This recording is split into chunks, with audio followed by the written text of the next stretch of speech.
ഞാനൊരു പെണ്ണായതുകൊണ്ട് ഒരുപാട് പേരോട് ചോദിക്കുന്നുണ്ട് എന്തിനാണ് ജിമ്മിൽ വരുന്നത്, വർക്കൗട്ട് ചെയ്യുന്നതൊക്കെ. എൻ്റെ ഹെൽത്ത് നോക്കാനും അതിനേക്കാൾ ഉപരിയായിട്ട് ഏതെങ്കിലും ഒരു സാധ്യത എൻ്റെ ഭർത്താവിനെ എടുത്തു നടക്കേണ്ടി വന്നാൽ അതിനും എനിക്ക് സാധിക്കണം. അതിനായിട്ടാണ് ഞാൻ ജിമ്മിൽ വരുന്നത്. നമ്മുടെ കൂടെ ഒരാൾ കൂടി ഉണ്ടെന്നുള്ള ആ ഒരു കൺസിഡറേഷൻ, ആ ഒരു ചിന്തയും നമുക്ക് എപ്പോഴും ഇങ്ങനെ മനസ്സിലുണ്ടാവും. അവർക്ക് എന്തെങ്കിലും വേണോ, അവർക്ക് എന്തെങ്കിലും കുറവുകളുണ്ടോ, അവരുടെ ആഗ്രഹങ്ങൾ എന്തൊക്കെയാണ്. പിന്നെ സ്വാഭാവികമായിട്ടും നമുക്ക് നമ്മുടെ കുടുംബത്തോടൊപ്പം തന്നെ നമ്മുടെ ഉപ്പ ഉമ്മ നമ്മുടെ സഹോദരങ്ങളെ പോലെ തന്നെ നമ്മുടെ കൂടെ നമ്മൾ ചേർത്ത് പിടിക്കുന്ന വേറെ ആളുകൾ കൂടി നമുക്കുണ്ടെന്നുള്ളൊരു ധൈര്യം. ഹലോ ഗൈസ്, വെൽക്കം, വണക്കം. ജീവിതം നമ്മളെ അത്ഭുതപ്പെടുത്തുന്നത്, വിസ്മയിപ്പിക്കുന്നത് അതിൻ്റെ അൺപ്രഡിക്റ്റബിലിറ്റി കൊണ്ട് തന്നെയാണ്. നമ്മളെല്ലാവരും ഒരു അൺപ്രഡിക്റ്റബിൾ ലൈഫ് ലൂപ്പിനകത്താണെന്ന് നമുക്ക് തന്നെ അറിയാം. ഇവിടെ ഓരോരുത്തരും അവരവരുടെ ജീവിതത്തിൻ്റെ വേദനകളെക്കുറിച്ച് പറയുമ്പോൾ എൻ്റെ ജീവിതം എന്താ ഇങ്ങനെ ആയിപ്പോയി നോക്കുമ്പോൾ തൊട്ടടുത്ത് നമ്മൾ നോക്കിക്കഴിഞ്ഞാൽ ഇതിനെക്കാട്ടിൽ അപ്പുറത്ത് അനുഭവിക്കുന്ന ആൾക്കാരെ നമുക്ക് കാണാൻ വേണ്ടിയിട്ട് പറ്റും. അങ്ങനെ ഒരു വാർത്തയാണിത്. വാർത്തയല്ല, നിങ്ങളെല്ലാവരും അറിഞ്ഞിരിക്കേണ്ട ഒരു കാര്യമാണ്. ജീവിതത്തിൻ്റെ എല്ലാ സ്ട്രഗിളിലും പൊരുതി നമ്മൾ വേറെ ലെവലിലേക്ക് എത്തുമ്പോഴേക്കും നമ്മുടെ ലൈഫിൻ്റെ അകത്ത് നിന്ന് നമ്മളൊരു പകുതിയായിരുന്ന ആൾക്കാർ നമ്മളെ വിട്ടു പോവുകയും ചെയ്യുന്ന സംഭവം ഒരു വല്ലാത്തൊരു വേദനിപ്പിക്കുന്നൊരു കാര്യം. അതായത് ഇതിനകത്ത് ശരിതെറ്റുകളോ മറ്റുള്ള കാര്യങ്ങളോ ഒന്നുമല്ല, ഇതിനകത്തൊരു യാഥാർത്ഥ്യമുണ്ട്. അതെന്താണെന്നുള്ള കാര്യം നോക്കാം. ഒന്നൊന്നായിട്ട് നിങ്ങൾക്ക് വ്യക്തമായിട്ട് മനസ്സിലാക്കാം. CP ഷിഹാബ് എന്ന് പറയുന്ന അദ്ദേഹത്തിൻ്റെ ശാരീരികമായിട്ട് ഒരുപാട് പരിമിതികൾക്കിടയിൽ സമൂഹത്തിൻ്റെ മുമ്പിൽ അതിനെ തോൽപ്പിച്ചുകൊണ്ട് പൊരുതിക്കൊണ്ട് അദ്ദേഹം ചെയ്തേക്കുന്ന ഒരുപാട് പോസിറ്റീവായിട്ടുള്ള മോട്ടിവേഷനടക്കം ഉള്ള കാര്യങ്ങളൊക്കെ ചെയ്തിട്ടുള്ളത് ഞാൻ കണ്ടിട്ടുണ്ട്. ചില വിവാദങ്ങളിൽ അദ്ദേഹം പെട്ടിട്ടുമുണ്ട്. എങ്കിൽ ഇപ്പോൾ റീസെൻ്റായിട്ട് വന്നേക്കുന്ന ഒരു വാർത്ത അദ്ദേഹത്തിൻ്റെ ഡിവോഴ്സുമായിട്ട് ബന്ധപ്പെട്ടിട്ടാണ്. നമുക്കത് ഒന്നൊന്നായിട്ട് നോക്കാം. ഞാനൊരു പെണ്ണായതുകൊണ്ട് ഒരുപാട് പേരോട് ചോദിക്കുന്നുണ്ട് എന്തിനാണ് ജിമ്മിൽ വരുന്നത്, വർക്കൗട്ട് ചെയ്യുന്നതൊക്കെ. എൻ്റെ ഹെൽത്ത് നോക്കാനും അതിനേക്കാൾ ഉപരിയായിട്ട് ഏതെങ്കിലും ഒരു സാധ്യത എൻ്റെ ഭർത്താവിനെ എടുത്തു നടക്കേണ്ടി വന്നാൽ അതിനും എനിക്ക് സാധിക്കണം. അതിനായിട്ടാണ് ഞാൻ ജിമ്മിൽ വരുന്നത്. നമ്മുടെ കൂടെ ഒരാൾ കൂടി ഉണ്ടെന്നുള്ള ആ ഒരു കൺസിഡറേഷൻ, ആ ഒരു ചിന്തയും നമുക്ക് എപ്പോഴും ഇങ്ങനെ മനസ്സിലുണ്ടാവും.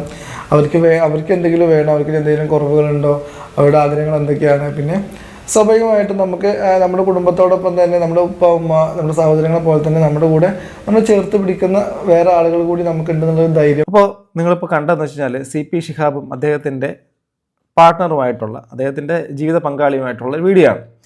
എന്നാൽ ഇപ്പോൾ ഏറ്റവും റീസെൻ്റായിട്ട് ഇപ്പോൾ ഓണവുമായിട്ട് ബന്ധപ്പെട്ടിട്ട് CP ഷിഹാബിൻ്റെ തന്നെ ഒരു പുതിയൊരു വീഡിയോ പുറത്തു വന്നു.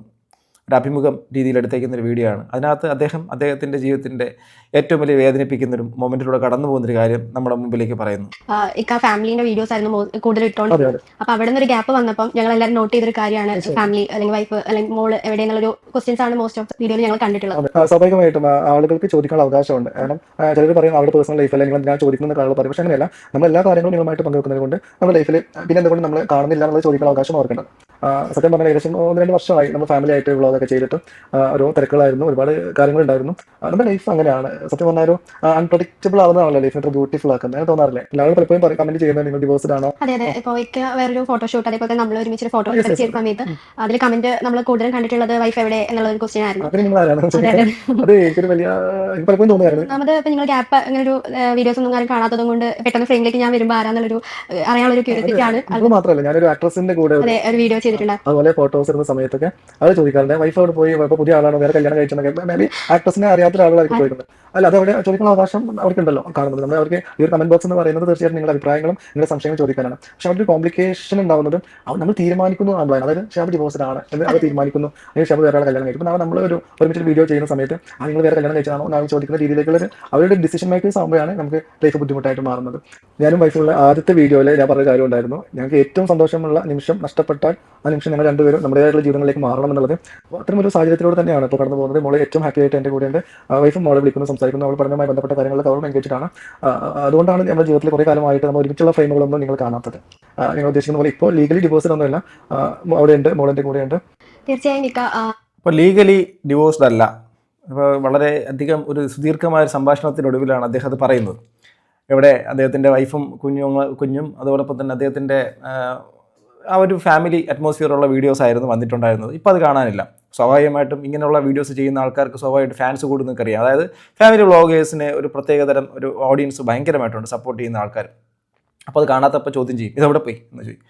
ആ ചോദ്യം തന്നെയാണ് ഇപ്പോൾ ഒരു ചോദ്യത്തിന് മറുപടി പറയുന്നത് പോലെ ഇദ്ദേഹം മറുപടിയായിട്ട് വന്നേക്കുന്നത്. അതായത് നിയമപരമായി ഇവർ രണ്ടായിട്ട് പിരിഞ്ഞിട്ടില്ല എങ്കിലും അദ്ദേഹത്തിൻ്റെ മകൾ അദ്ദേഹത്തിനൊപ്പമാണ് എന്നുള്ളതാണ്. ഇതിൻ്റെ താഴത്തെ കമൻറ്റ് ബോക്സിൻ്റെ അകത്ത് കാണുന്ന ചില കമൻറ്റുകളുണ്ട്. ഇത് മുതുകാടിനോട് ചെയ്തതിൻ്റെ ഫലമാണെന്നുള്ളത്. മുതുകാടിൻ്റെ വിഷയം അറിയാത്തവർക്കാണെങ്കിൽ അത് കുറച്ച് 2-3 വർഷമാണെന്ന് തോന്നുന്നു. ആ ഒരു സമയത്ത് വളരെ കോളിളക്കം സൃഷ്ടിച്ചൊരു വിഷയമായിരുന്നു അദ്ദേഹത്തിൻ്റെ ഒരു സ്ഥാപനവുമായിട്ട് ബന്ധപ്പെട്ടിട്ടുള്ള ചില ആരോപണങ്ങളും ഗുരുതരമായ ആരോപണം. അതിനകത്ത് മുഖ്യമായ ആരോപണങ്ങളിൽ മുമ്പിൽ നിന്ന് സംസാരിച്ചിരുന്ന ഒരാളാണ് അദ്ദേഹം. അപ്പോൾ അതിനുശേഷം ആ ഒരു കേസ് എന്തായി എന്നുള്ള കാര്യത്തെക്കുറിച്ചൊന്നും അറിയത്തില്ല. അതൊരു കേസിൻ്റെ വഴികളിലൊക്കെ പോയി എന്നുള്ളതൊക്കെ അറിഞ്ഞു. അത് ശരിയായോ ഇല്ലയോ എന്നുള്ളതൊന്നും എനിക്ക് യാതൊരു ഐഡിയ ഇല്ല. അറിയുന്നവരുണ്ടെങ്കിൽ കമൻറ്റ് ചെയ്യാം. ബട്ട് അദ്ദേഹം ഇപ്പോഴും സജീവമായിട്ട് അദ്ദേഹത്തിൻ്റെ ചാനലിലൂടെ വീഡിയോസൊക്കെ ഇട്ട് പോകുന്നു. ഇപ്പോൾ 2 വർഷത്തോളമായിട്ട് അദ്ദേഹത്തിൻ്റെ ഈയിടെയായിട്ടൊന്നും അദ്ദേഹത്തിൻ്റെ വൈഫിനെ ഒന്നും ഇതിനകത്ത് കാണിക്കുന്നില്ല. അപ്പോൾ എന്താണെന്നുള്ള ചോദ്യം സമൂഹത്തിൻ്റെ ഇടയിലും അദ്ദേഹത്തിനെ കാണുന്ന പ്രേക്ഷകരുടെ ഇടയിൽ നിന്ന് ചോദ്യം വന്നുകൊണ്ടാണ് അദ്ദേഹം പറഞ്ഞേക്കുന്നത് നിയമപരമായിട്ട് വിവാഹമോചനം നേടിയിട്ടില്ല എങ്കിലും അവർ രണ്ടായിട്ട് മാറിയിട്ടുണ്ട് എന്നുള്ള കാര്യം തന്നെയാണ്. നമുക്കിടയിലുള്ള സന്തോഷങ്ങൾ അവസാനിക്കുന്ന സമയത്ത് തന്നെ നമ്മൾ 2 വ്യക്തികളായിട്ട് മാറണം എന്ന് പറയുന്നത് വലിയൊരു കാര്യം. നമ്മുടെ ഇപ്പോഴും ഇന്ന് രാവിലെയും ഇൻസ്റ്റഗ്രാം ഇങ്ങനെ തുറന്നു നോക്കിയ സമയത്ത് കണ്ടൊരു കാഴ്ചയാണ്.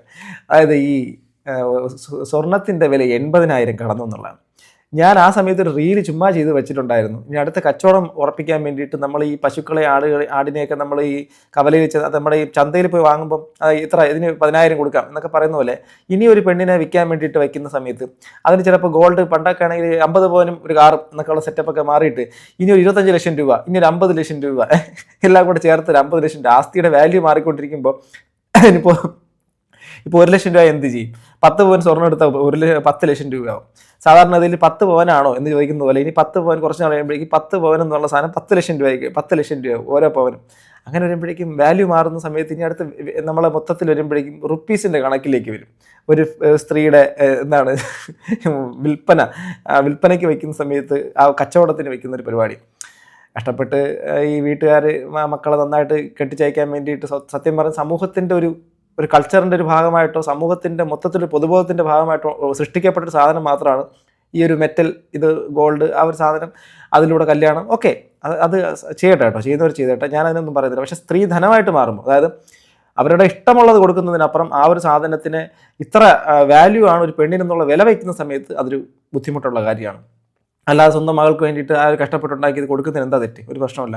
പക്ഷേ ഇത്ര കൊടുത്താലേ ഒരാളെ കെട്ടുകയുള്ളൂ, അല്ലെങ്കിൽ ഇത്ര ആണെങ്കിൽ ഞങ്ങൾ കെട്ടാമെന്നുള്ള സ്ഥലത്തേക്ക് വരുമ്പോൾ ഒരു കച്ചവടമാണ്. ആ ഒരു കച്ചവടത്തിനെയൊന്നും അംഗീകരിക്കാൻ വേണ്ടിയിട്ട് പറ്റത്തില്ല. ഇനി ഇതിൽ നിന്നും സംഭവത്തിൽ നിന്ന് റൂട്ട് മാറിപ്പോയതല്ല, ഞാൻ പറഞ്ഞതാണ്.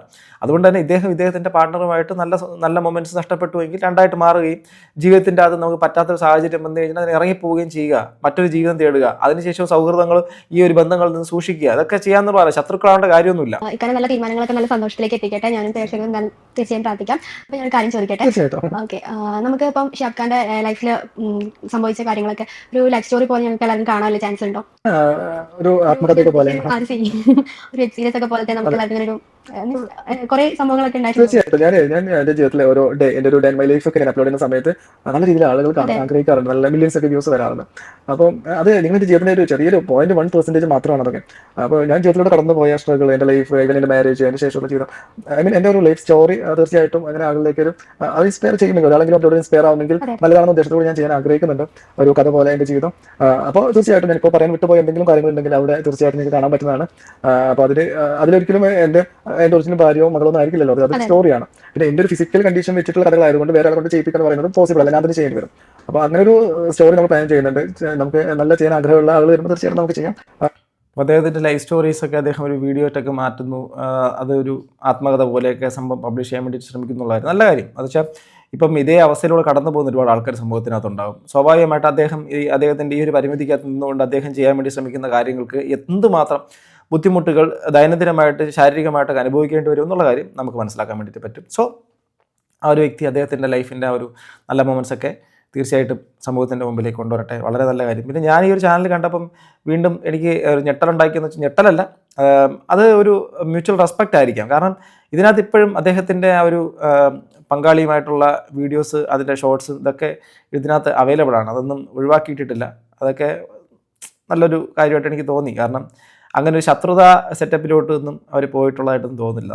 എന്തായാലും ഇവിടെ കിടപ്പുണ്ട്, അതെല്ലാം ഒത്തിരി ഉണ്ട് വീഡിയോസ് മകളുമായിട്ടുള്ളത്. അവരുടെ നല്ല ജീവിതം മുന്നോട്ട് പോകുന്നതിൻ്റെ ഭാഗമായിട്ട് അവർക്ക് അതിൽ നിന്നൊരു ബ്രേക്ക് എടുക്കുക, അല്ലെങ്കിൽ അതിൽ നിന്ന് മാറി 2 വ്യക്തികളായിട്ട് പരസ്പര ബഹുമാനത്തോടെ പിരിയുക എന്നുള്ള കാര്യത്തിനെ അക്സെപ്റ്റ് ചെയ്യുക, ബഹുമാനിക്കുക. ഈ ഡിവോഴ്സ് എന്നുള്ള കാര്യമൊക്കെ ഇച്ചിരി നോർമലായിട്ട് ചിന്തിക്കേണ്ട ഒരു കാര്യമായിട്ട് മാറിക്കഴിഞ്ഞു. ഡിവോഴ്സ് ആവുക, ഡിവോഴ്സ് ആയി കഴിഞ്ഞ് കഴിഞ്ഞാൽ പിന്നെ ലോകം ഇടിഞ്ഞ് വീഴും, മാനം ഇടിഞ്ഞ് വീഴും, അതോടുകൂടി തീർന്നു കുടുംബത്തിൻ്റെ. എനിക്ക് അറിയുന്ന ഒരുപാട് ആൾക്കാരുണ്ട് ഈ ഡിവോഴ്സ് ആവാൻ വേണ്ടിയിട്ട്. കാരണം അവർക്ക് ഒരു തരത്തിലും ആ ഒരു ജീവിതമായിട്ട് മുന്നോട്ട് പോകാൻ വേണ്ടിയിട്ട് പറ്റത്തില്ല. എങ്കിലും സമൂഹത്തിൻ്റെ കുറേ പേരും അതുപോലെ തന്നെ കുടുംബക്കാരുടെ കുറേ അധികം ചോദ്യങ്ങളും ആ ചോദ്യം ചെയ്യലുകളൊക്കെ ഭയന്ന് ഇവർക്ക് ശരിക്കും പറയാം സ്വന്തം ജീവിതം പോലും ജീവിക്കാൻ വേണ്ടിയിട്ട് പറ്റാത്തൊരു കാഴ്ച. അവർക്ക് ഇറങ്ങിപ്പോകാൻ വേണ്ടിയിട്ട് പറ്റത്തില്ല. വീട്ടുകാർ തന്നെ സാമ്പത്തികത്തിൻ്റെയും വരുമാനത്തിൻ്റെയും വളരെ വലിയ ആസ്തിയുടെയൊക്കെ അടിസ്ഥാനത്തിൽ നമ്മുടെ സ്റ്റാറ്റസ്, നമ്മുടെ സമൂഹം നമ്മളെങ്ങനെ വിലയിരുത്തും? മോളെ നീ ഇത് കളഞ്ഞിട്ട് വന്നു കഴിഞ്ഞാൽ സമൂഹം ചോദിക്കുന്ന ചോദ്യത്തിന്, ഇപ്പം അതുല്യ എന്നുള്ള ഒരു പെൺകുട്ടി ലാസ്റ്റ് മരണപ്പെട്ട ആത്മഹത്യ ചെയ്ത എന്നൊക്കെ പറഞ്ഞു വന്ന ആ ഒരു വിഷയം പോലും അതിനകത്ത് ഈ കുടുംബക്കാരെന്നുള്ള വ്യക്തികൾ എല്ലാ കാര്യങ്ങളും അറിഞ്ഞിട്ടുണ്ടായിരുന്നു. അതിനകത്ത് സഹോദരിയും പറഞ്ഞു അവൻ ഒരുപാട് കാലം കൊണ്ട് എന്തേ. അതാ പറഞ്ഞേ, ഇതിനകത്ത് ഒരുപോലെ നമ്മളെല്ലാവരും കുറ്റക്കാരാണ്. അങ്ങനെ ഒരു ദുരന്തത്തിലേക്ക് കലാശിക്കാതെ നമ്മുടെ ജീവിതത്തിൻ്റെ അകത്ത് നമുക്ക് പറ്റാത്ത സാഹചര്യങ്ങളാണെങ്കിൽ അവിടെ നിന്ന് മര്യാദയ്ക്ക് നല്ല ബഹുമാനത്തോടുകൂടി തന്നെ, പരസ്പര ബഹുമാനത്തോടെ, മ്യൂച്വൽ റെസ്പെക്റ്റോടുകൂടി അവിടെ നിന്ന് ഇറങ്ങി പോകുന്നതിലൊരു തെറ്റുമില്ല. നമ്മുടെ വിവാഹം കഴിഞ്ഞ് അടുത്ത് ജീവിതകാലം മുഴുവൻ അതങ്ങ് സഹിച്ചോടണം, ആ ഭാരം ചുമന്നോടണമെന്നൊന്നുമില്ല. അത് നമ്മൾ അങ്ങോട്ടും ഇങ്ങോട്ടും വ്യക്തികളായിട്ട് കാണുക. രണ്ട് വ്യക്തികളാണ്. ആ രണ്ട് വ്യക്തികൾക്കും ഒരുമിച്ച് ചേർന്ന് പോകാൻ പറ്റില്ല. രണ്ട് വ്യക്തികളായിട്ട് തന്നെ മാറുക. അത് ശത്രുക്കളായിട്ട് മാറേണ്ട കാര്യവുമില്ല. അങ്ങനെ മുന്നോട്ട് പോകുമ്പോൾ മറ്റൊരാളെ നമുക്ക് ആപ്റ്റായിട്ടുള്ള ആളുണ്ടെങ്കിൽ വിവാഹം കഴിക്കുക, അല്ലെങ്കിൽ ലിവിങ് ടുഗദറോ എന്താണോ അതങ്ങനെ പോവുക. അതിന് സമൂഹത്തിൻ്റെ മാർക്ക് ഇടുക, സമൂഹം 8 മാർക്ക് തന്നു, സമൂഹം 10 മാർക്ക് തന്നു, ഇല്ലെങ്കിൽ സമൂഹമാണ് ഇതെല്ലാം കൂടെ ഡിസിഷൻ മേക്കറായിട്ട് നിങ്ങൾ സമൂഹത്തിനാണ് നിങ്ങളുടെ ജീവിതത്തിൻ്റെ ഡിസിഷൻ മേക്കിങ്ങിൻ്റെ ജഡ്ജ് ചെയ്യാനുള്ള അവസരം കൊടുക്കുകയാണെങ്കിൽ സമൂഹം കയറി മേഞ്ഞിട്ട് പോകും. അവരവരുടെ ജീവിതം അടിപൊളിയായിട്ട് ജീവിച്ചിട്ട് നിങ്ങളെ കുറേ അനാവശ്യമായിട്ട് ജഡ്ജ് ചെയ്ത് നശിപ്പിച്ചിട്ട് പോകും. എന്തിനാണ്? സ്വന്തം ജീവിതങ്ങൾ അടിച്ചു പൊളിക്കുക, അത്രേ പറയുള്ളൂ. വളരെ ഷോർട്ടാണ് ജീവിതം, വെരി വെരി ഷോർട്ട്. ഇന്ന് കണ്ണു തുറന്നു ഇന്നലെ ഞാനൊരു വീഡിയോ കണ്ടു, എനിക്ക് ഭയങ്കര വിഷമം തോന്നിയൊരു വീഡിയോ. അതായത് ഒരു റീല് തന്നെയാണതും. ഒരച്ഛൻ മദ്രസയിലെ അടുത്ത് അവിടെ എന്തോ കുട്ടിയെ അങ്ങോട്ടാക്കാൻ വേണ്ടിയിട്ടെന്തോ വന്നിറങ്ങിയിട്ട് കാറ് റോഡിൻ്റെ വശത്ത് നിർത്തിയിട്ട് അദ്ദേഹം റോഡ് ക്രോസ് ചെയ്ത് പോകുന്നു. വേദനിപ്പിച്ച കാര്യം എന്ന് വെച്ചാൽ ഈ കൊച്ചു കുഞ്ഞാണ്, ഒരു 4-5 വയസ്സ് മാത്രം പ്രായമുള്ള കൊച്ചു കുഞ്ഞാണ്, പിഞ്ചു കുഞ്ഞിനെയും കൊണ്ടാണ് അദ്ദേഹം റോഡ് ക്രോസ് ചെയ്ത് നടന്നു പോകുന്നത്. അദ്ദേഹം റോഡിൻ്റെ അറ്റത്തെത്തുന്ന സമയത്ത് പെട്ടെന്നൊരു വണ്ടി ഇങ്ങനെ ഫ്ലാഷ് അടിച്ച് വരുന്നത്, അതായത് ഒരു വണ്ടി വരാറായ അദ്ദേഹത്തിൻ്റെ അടുത്ത് എത്താറായ സമയത്ത് ഇതേ കൈ കൊണ്ട് റോഡിൽ നിന്ന് മോനെ, അഥവാ ആദ്യം ആ കുട്ടി ഇടിച്ചേക്കാവുന്ന ആ മോനെ അവിടെ നിന്ന് മാറ്റിയിട്ട് ഇങ്ങനെ ഒരല്പം മാറ്റുന്ന ഇടയ്ക്ക് വന്ന് ആ വണ്ടി അദ്ദേഹത്തിന് ഇടിച്ചു. കുഞ്ഞ് അപ്പുറത്ത് തെറിച്ചു വിടും, കുഞ്ഞൊന്നും പറ്റില്ല. പക്ഷേ ഇദ്ദേഹത്തിന് ഇടിച്ച് അദ്ദേഹം സ്പോട്ട് ഔട്ടാണ്, അദ്ദേഹം മരണപ്പെട്ടു. എന്തൊരു സംഭവം. അതുപോലെ തന്നെ പത്തനംതിട്ടയിൽ ഒരമ്മ, വളരെ വൃത്തിയായിട്ടൊരമ്മ നിൽക്കുന്നു, തൊട്ടടുത്തൊരു മറ്റൊരു സ്ത്രീ നിൽക്കുന്നു. അവരെ ഒരു വളരെ കുഗ്രാമം, ആ ഒരു ചെറിയൊരു റോഡ്, ആ റോഡിൻ്റെ വശങ്ങളിലൊന്നും തിരക്കുകളോ മറ്റുള്ള കാര്യങ്ങളോ ഒന്നുമില്ല.